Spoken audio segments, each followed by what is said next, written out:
Halima, jiandae naibu waziri. Mheshimiwa Naibu Spika, nashukuru. Mimi nitatambua umashuhuri wako wa kufanya kazi mheshimiwa na waziri na naibu waziri pale ambapo mtatatua mgogoro kati ya wananchi wa majimbo mawili, jimbo la Kawe katika mitaa ya Madale, Mbopo, Mabwepande na jimbo la Kibamba pale kwa ndugu yangu Mtemvu, mitaa ya Tegeta A, Msumi A, Msumi B, Kulangwa na Kulangwa. Kwa huu mgogoro wewe ni waziri wa tatu. Nilianza kueleza hapo bungeni wakati waziri akiwa Mheshimiwa Mabula akashindwa kutatua. Nikaeleza waziri alipokuwa Jerry Silaa akakwama kutatua. Sasa wewe ni waziri wa tatu. Mheshimiwa Dejembi, kwa sifa unazopewa, ninaomba basi sifa hizo wananchi hawa zaidi ya 250,000 ambao wanaathirika kwa maeneo yao yaliyochukuliwa na DDC mwaka wa 80 kwa kuto kufuata utaratibu, kwa sababu serikali ya kijiji haikushirikishwa wala haikutoa baraka. Wakaenda kupata hati mezani. Hati ilikuwa inawataka kwa maelezo yao wafanye kilimo na ufugaji. Miaka 50 baadaye hawajawahi kufuga kuku wala hawajawahi kulima bustani ya mchicha. Wameenda kutaka kuondoa wakazi wa asili, na ambao wakazi wa asili kwa sheria za ardhi za kipindi kile walikuwa na umiliki halali, na wao wameuzia wananchi wengine. Kwa tunapozungumza watu 2,500, tunazungumza raia ambao walikuwepo kipindi kile kama wananchi ama wakazi wa asili, na wananchi wengine waliokuja kununua maeneo. Mheshimiwa Waziri, nikuombe sana, nimesoma hotuba yako. Unasema kwenye mwaka huu 25-26 mnataka kutatua migogoro 3,000. Ninaomba kwa hisani kabisa, eneo hili ama mitaa hii 7 niliyokutajia ambayo yanaingia kwenye jimbo la Kawe na jimbo la Kibamba, katafute ufumbuzi. Hali za wananchi ni ngumu tunapozungumza. Ni bahati mbaya viongozi waliopewa dhamana kwenda kuhudumia wananchi, kwenda kuwasikiliza wananchi, kwenda kutatua migogoro kwa busara, wametukua watumia busara. Mkuu wa wilaya ya Kinondoni, mkuu wa mkoa wa Dar es Salaam, mwenyekiti wa CCM wa mkoa wa Dar es Salaam, jeshi la polisi na mitutu ya bunduki linasumbua raia wa Tanzania. Mheshimiwa Waziri, hapa nina matangazo mawili. Hili jambo lingeshughulikiwa na Mheshimiwa Mabula, hili jambo lingeshughulikiwa na Mheshimiwa Jerry Silaa, haya matangazo mawili yasingetokea. Kuna tangazo la tarehe 10 Februari 2024 limesainiwa na mkurugenzi wa manispaa ya Kinondoni. Anasema anaenda kuuza viwanja vya halmashauri Mabwepande.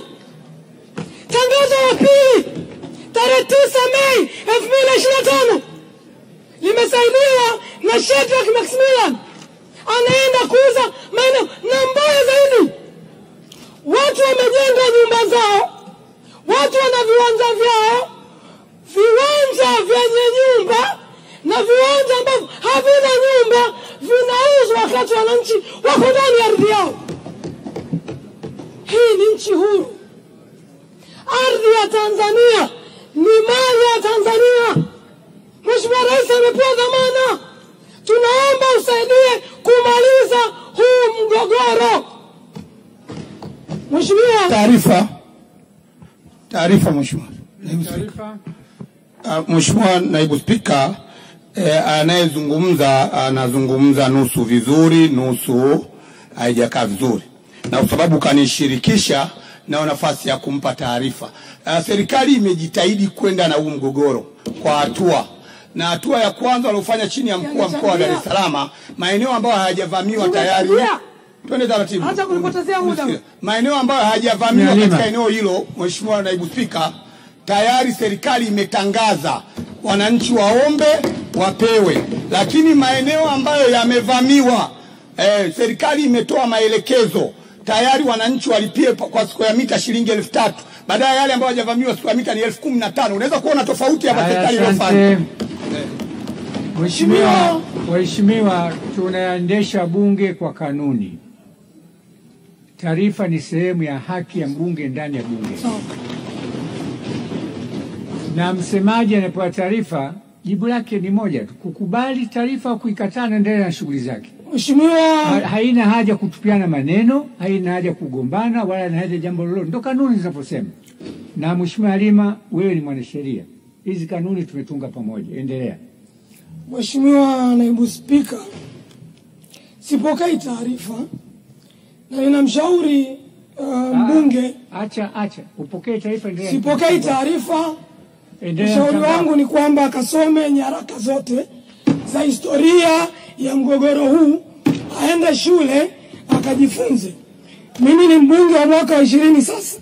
Siwezi kusimama bila kuwa na nyaraka ya kuonyesha historia ya mgogoro ulitoka wapi mpaka tumefika wapi.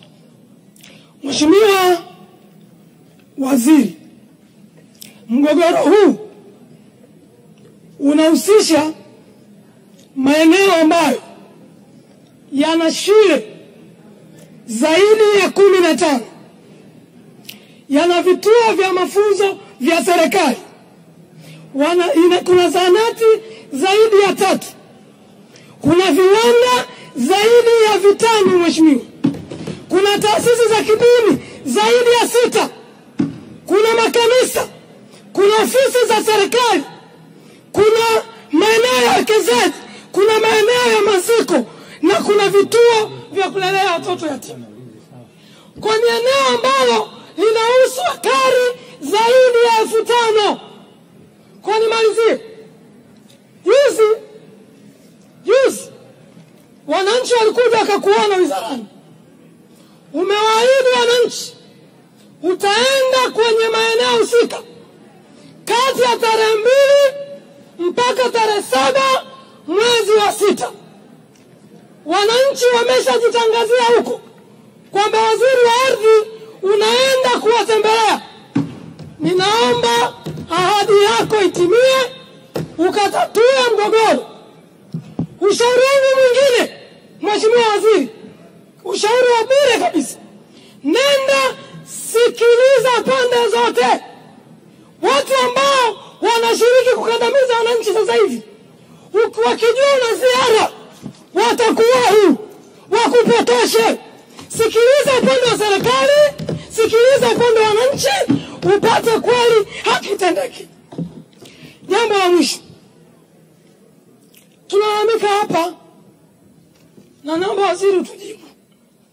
Tarehe 2 Februari 2022 Benki ya Dunia iliingia mkataba na serikali. Kengele yako ya pili shapigwa. Mengine mwandikie waziri. Ndio utaratibu wa bunge. Hata mpira kufika dakika 90 kama mfungwa moja hujarudisha ndo basi tena.